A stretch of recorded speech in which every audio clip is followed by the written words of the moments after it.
네, 46페이지 지수함수와 로그함수의 활용에 대해서 살펴보도록 하겠습니다. 오늘은 지수함수 활용해서 방정식과 부등식 푸는 문제들 살펴보도록 하겠습니다. 네, 교과서 46페이지고요. 생각톡을 한번 보시면 홍보를 시작한 지 X일이 지난 후에 행사를 알게 된 사람이 EX명이라는 상황에서 X일이 지난 후에 512명이 알게 됐대요. 그랬을 때 방정식 구해보자라는 건데요. 그럼 2의 x 제곱의 결과가 512라는 얘기죠. 그러면 510이라는 친구가 2의 거듭제곱으로 나타내지죠. 그럼 2의 x제곱이 2의 9제곱이다 라는 등식이 성립하고 밑이 같으니까 지수가 같아지면 서로 같은 수가 되겠죠. 해서 9라는 값으로 답을 찾아낼 수 있다라는 거죠.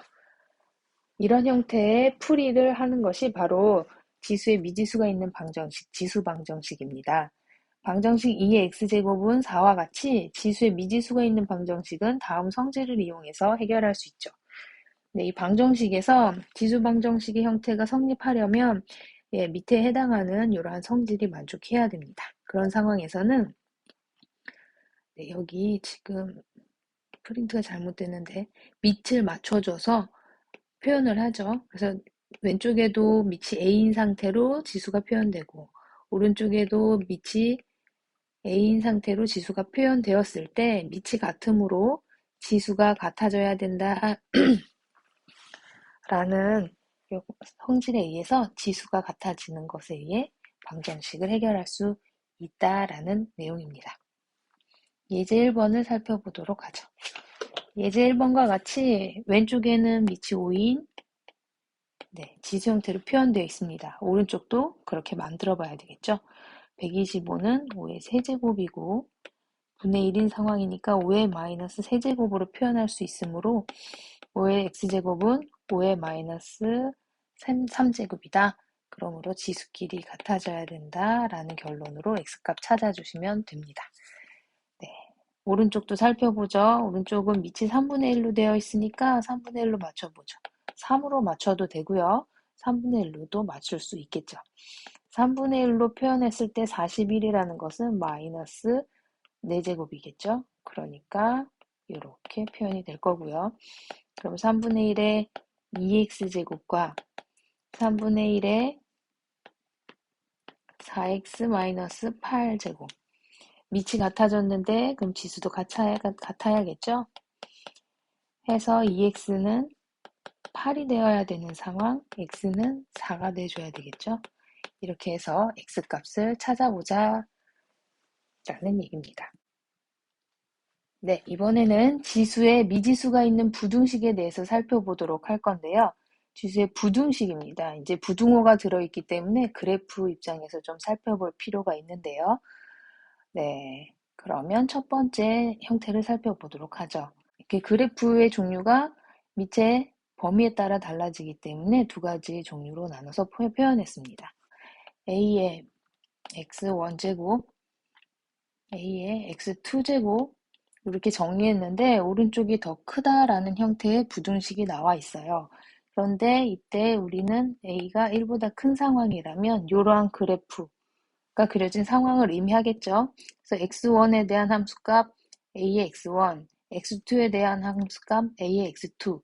그런데 오른쪽이 더 크게 되는 상황입니다. 그러려면 원래 있는 함수의 x값은 누가 더 클 거냐라는 거죠.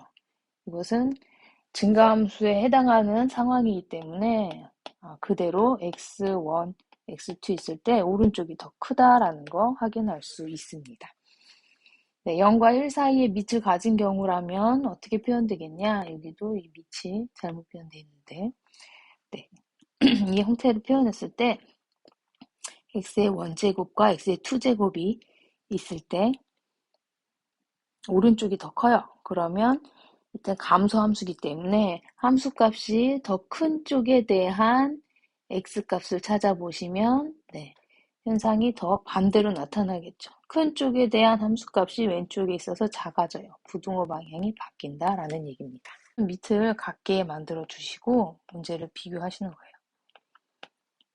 8은 2의 세제곱에 x-1이니까 좌변은 이렇게, 우변은 2의 3x-3 이렇게 비교해야 되는 상황이죠. 이렇게 오른쪽이 더 큰 상황을 어떻게 해석할 것이냐, 이것을 우리 지수함수로 해석하려고 합니다. 지금 이 구조가 y는 2의 x제곱 형태의 그런 함수의 구조라고 살펴보십시오. 그러면 밑이 2고 지수가 2x, 3x-3입니다. 이를 비교하고 있습니다. 그럼 y는 2x제곱과 같은 그래프는 어떤 형태냐? 밑이 1보다 크므로 증가함수 형태가 되겠습니다. 증가함수 형태에서 이 함수값들 중에서 큰 쪽이 지금 2의 3x-3에 해당하는 거고요. 작은 쪽이 2의 2x제곱 이렇게 되는 거죠. 이 함수값을 만드는 x값, 정의역을 살펴보도록 하죠. 그러면 그것은 여기에 해당하는 친구가 되겠고, 이 친구에 대한 정의역, 요 x1이 되도록 하겠습니다.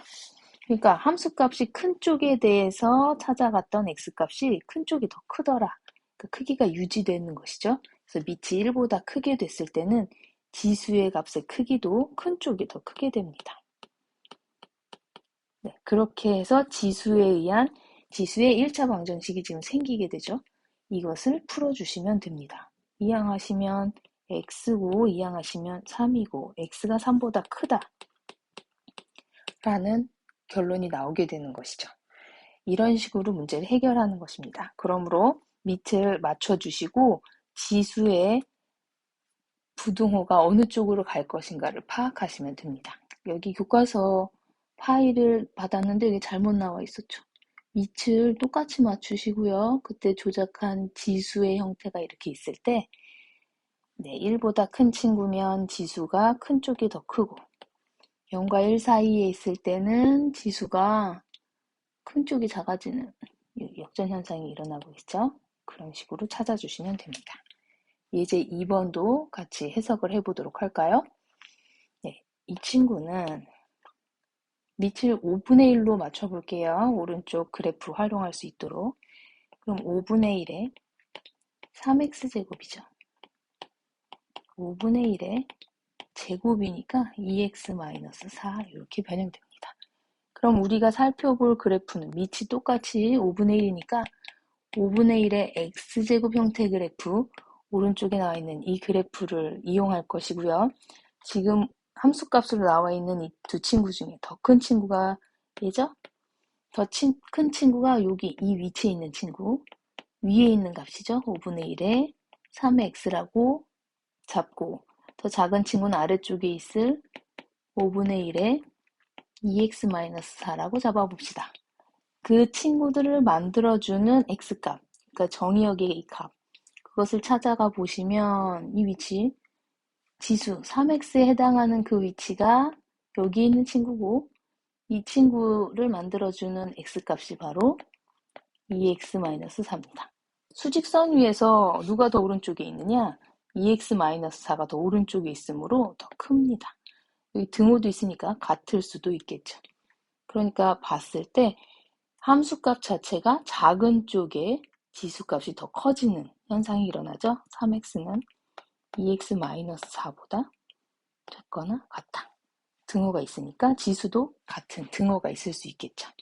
해서 지수에 의한 1차 이 부등식이 나오고 1차 부등식을 풀어주시면 우리가 원하는 x값의 범위 찾을 수 있게 됩니다. x는 -4 이하다라는 결론에 이르죠. 해서 부등식을 푸실 때는 식을 정리해 보시고 좌우변에 밑을 맞춰주십니다. 밑이 1보다 클 때는 지수의 방향도 함수값과 동일하게 가시고요. 밑이 1보다 작을 때는 0과 1 사이일 때는 지수의 대소 방향이 함수값과 반대로 나타나게 됩니다. 이걸 활용하셔서 문제 해결해 보도록 하십시오. 그럼 활용 문제 예제 3번, 4번 풀어보도록 하겠습니다. 교과서 48페이지고요. A를 투자했어요. 거기에 2분의 3에 4분의 T의 제곱으로 계산이 된다. 이 금융상품에 100만 원을 투자할 때, 그러니까 A가 100이겠죠? 이익금이 225만 원이 되는 것은 투자한 지 몇 년 후냐? 몇 년 후 x 또는 t로 두시면 되고요. 지금 t니까 똑같이 t로 가볼게요. 그리고 100만 원 a 대신 넣어볼게요. 그럼 100만 원 2분의 3, 4분의 t제곱을 했을 때 이게 바로 이익금인데 그 이익금이 225만 원이 되었을 때 같아야 될 때라는 이야기죠. 그래서 지수 방정식 형태로 표현할 수 있습니다. 그럼 요거 계산해 보시면 2분의 3의 4분의 t제곱은 100분의 225 이렇게 계산하실 수 있죠. 얘는 5, 40, 4분의 9, 2분의 3의 제곱이다. 2분의 3 둘 다 밑이 똑같이 정리가 되네요. 그러면 밑이 똑같습니다. 지수도 똑같아야 되겠죠? 4분의 t는 2가 되는 시점이어야 된다. t는 8이어야 된다. 그렇다면 몇 년 후냐? t년 후라고 잡았으니까 8년 후가 되겠다라고 정리하실 수 있는 것이죠. 이렇게 해서 지수 방정식 풀어보실 수 있고요. 예제 4번. 그러니까 나의 목표인 수치는 처음에 최초 양의 25%, 100분의 25가 이게 기준인데 그거 이하가 돼야 돼. 어떻게 한 게? 이렇게 X억년 동안 흘러서 그 방사성 원소가 남아있는 그 양이 처음에 25% 이하. 그러니까 요 함수식에 의해서 남은 양을 계산했을 때 처음 양 A 2분의 1 지난 X억년이야. 그래서 7분의 X억년. 이렇게 했을 때 그 목표량이 이거보다 작아야 돼. 라고 부등식을 세우시면 되겠습니다. 그러면 좌우변에 A라는 똑같은 양이 있으니까 약분되시고요. 그 다음에 우변에 있는 이 친구는 4분의 1이네요. 2분의 1에 7분의 X제곱이 2분의 1의 제곱보다 작거나 같습니다. 네, 이렇게 지수 형태로 밑을 맞췄는데 1보다 작습니다. 그럼 이 함수값이 큰 쪽의 지수가 더 작아지겠죠. 7분의 x가 2 이상이다 라고 말이죠. x는 7의 14 이상이다. 그러니까 우리는 해석하면 되죠. 14는 억년이었으니까 14억 년 후에 이런 일이 생긴다는 거죠. 몇 년 후냐? 이렇게 해서 부등식을 이용해서 문제를 해결할 수 있습니다. 네, 그러면 오늘의 주요 내용 마무리하고요. 학습활동지 11호 풀어보는 시간 갖도록 하겠습니다.